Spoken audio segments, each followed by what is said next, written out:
kasi tayong baking paper. Alis na. So, hindi ka anong dumikit. Yes. Ooh. Ayan. It smells so good. Mainit ha, Zik. Mainit. Iklatan. Para to kay Zik. Gusto ko sanang lagyan ng vanilla ice cream kaso ayaw ni Zik. Papatry ko lang sa kanya kung magugustuhan niya. Kasi guys, anong oras na ba dito? Alas 6 pasado na ng gabi. Pero mainit. Mainit. Maliwanag pa dito. Pero wala nang kumain ng heavy meals. Gusto ko mag-snack lang. Mag-snack na lang muna kami ni Zik. Tsaka si Zik magtitinapay lang yan mamaya. Maglagay lang ako ng cheese sa tinapay niya and then ham. Pagka mainit dito, nahirap kumain ng yung mainit na pagkain ba. Guys, meron akong ice cream dito, vanilla. So, ito yung ilalagay ko sa aking apple strudel. So, yan. Pagka mainit, ang sarap lang kumain ng malamig. Mostly mga snacks lang. So, ayan guys. Sikit, kakain ito mamaya for sure. Meron akong i-bake dito na ribs. Kay Kit to.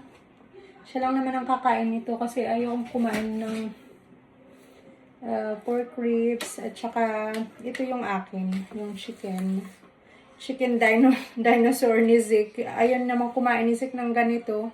So, ako na nakakain yan mamaya. So, paresang ko ata yan ng tinapay.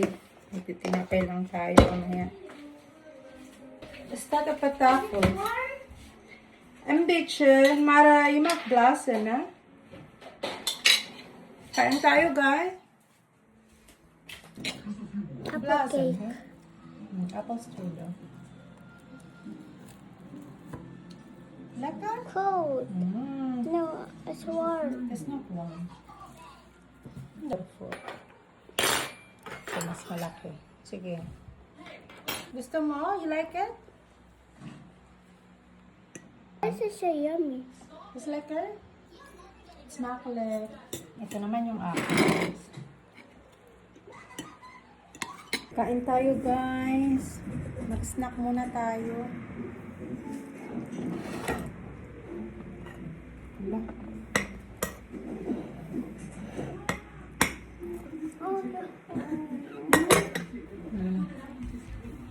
Tara guys, kain tayo. Sarap to sa ice cream.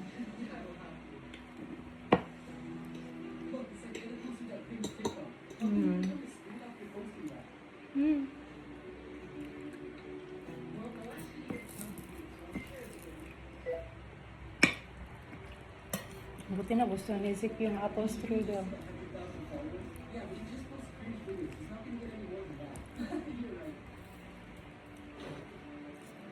Mainit pa kasi guys yung apple strudel. Kaya nihipan ko. From where is that?